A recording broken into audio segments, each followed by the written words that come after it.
আসসালামু আলাইকুম রহমতুল্লাহি ওবরাকাত। আচ্ছা, এবার আসি আমরা গোসল করার সুন্নত পদ্ধতি। অনেকেই আমরা গোসল আমাদের নিয়মিতই করতে হয়, গোসল আমাদের স্বাভাবিক দৈনন্দিন জীবনের সাথে জড়িত, কিন্তু আমরা গোসলের মতো একটি এবাদত এটিকে সুন্নত পদ্ধতিতে করার সিস্টেম না জানার কারণে তো আমরা অনেক সময় এই এবাদতটি থেকে সুন্নতটি থেকে আমরা মাহরুম হয়ে যাই। এই জন্য আমাদেরকে গোসলের সুন্নত পদ্ধতিটা জানা প্রয়োজন। তো গোসলের সুন্নত পদ্ধতি যেভাবে আল্লাহ রসুল সাল্লা ইসলাম গোসল করতেন, সাহাবা ইকরাম গোসল করতেন, সেই পদ্ধতিটি হলো প্রথমে গোসলের নিয়াত করা। গোসলের নিয়াতটা অন্তরে, অর্থাৎ গোসলের নিয়াত মুখে নাওয়াইতুয়ান বলে না, সেটি অন্তরে অন্তরে গোসলের নিয়াত করতে হবে। গোসলের নিয়ত করার পরে গোসলের শুরুতে বিসমিল্লাহ বলা, বিসমিল্লাহ বলে শুরু করা। প্রথম কাজ, দুই হাত কবজি পর্যন্ত, ডান হাত এবং বাম হাত কবজি পর্যন্ত 3 বার ভালো করে ধুয়ে নেওয়া। দুই হাত 3 বার করে কবজি পর্যন্ত ধোয়ার পরে বাম হাত দিয়ে লজ্জাস্থান ভালো করে পরিষ্কার করে নেওয়া।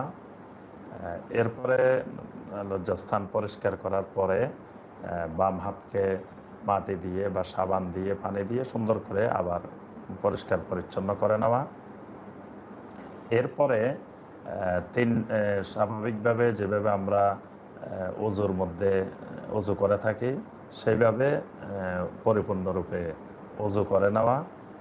তো যেখানে আমরা গোসল করব সেই জায়গাটি যদি মাটি হয় বা মাটি বালু এরকম জায়গা হয়, তাহলে পাটা পরবর্তীতে গোসল শেষে ধোয়া। আর যদি আমরা বর্তমানে যেরকম বাথরুমে গোসল করি এরকম হলে প্রথমেই পা ধুয়ে নেওয়া, তৎপরিপূর্ণ অজু করে নেওয়া। অজু করার পরে আমার কাজ হলো মাথার চুলগুলোকে 3 বার ভালো করে খিলাল করে, অর্থাৎ ভালো করে চুল এবং দাড়িগুলোকে, মাথার চুলকে ধুয়ে নেওয়া। কারণ চুলের গোড়া যদি পানি না পৌঁছে, চুলের গোড়া যদি শুকনা থাকে তাহলে আমার গোসল হবে না। তো এই জন্য আমাকে চুলগুলো ভালো করে ধুয়ে নিতে হবে। এরপরে কাজ হলো যে শরীরে পানি প্রবাহিত করা। তো পানি প্রথম ডান দিকে, তারপরে বাম দিকে, তারপরে মাথা বরাবর, এইভাবে পানি প্রবাহিত করে সম্পূর্ণ শরীর ভালোভাবে ধুয়ে নেওয়া।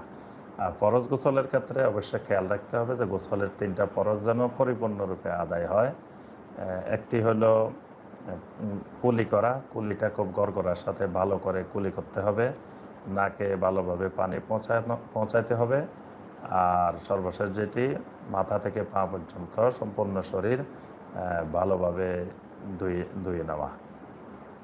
তো এই ক্ষেত্রে পুরুষদের খেয়াল রাখতে হবে যে চুল দাঁড়িয়েতে যাতে ভালোভাবে পানি পৌঁছে। আর মা বোনদেরও চুলের মধ্যে, মাথার চুলে পানি পৌঁছানোর চেষ্টা করতে হবে যতটুকু সম্ভব। তো এইভাবেই গোসল করা হয়। তো এখানে আরেকটি জিনিস জানা দরকার যে গোসলের পরে অজু করার প্রয়োজনীয়তা আছে কিনা। গোসল হলো বড় পবিত্রতা আর অজু হলো ছোট পবিত্রতা। তো এই জন্য গোসল করলে, যেহেতু গোসলের প্রথমে অজু করা সুন্নত এবং এখানে অজুর সকল বিধিবিধান পালন করা হয়, এই জন্য প্রথমে অজু করলে গোসলের আগে পরবর্তীতে আর অজু করার প্রয়োজন হয় না। তবে একটি জিনিস খেয়াল রাখতে হবে, এর মাঝখানে যদি অজুভঙ্গের কোনো কারণ ঘটে যায়, যেমন যদি গোসলের পরে শরীর মুছতে গিয়ে লজ্জাস্থানে স্পর্শ করি, তো অনেক আহলুল আলেমদের মতে লজ্জাস্থানে স্পর্শ করলে অজু ভেঙে যায়। তারপরে বা অজু ভঙ্গের অন্য কোনো কারণ ঘটে এর মধ্যে, তাহলে পুনরায় তাকে অজু করতে হবে। তা আর যদি কোনো কারণ না ঘটে তাহলে পুনরায় আর অজু করার প্রয়োজন নেই। তো মোটামুটি এই হলো সংক্ষিপ্তভাবে গোসলের সুন্নত পদ্ধতি।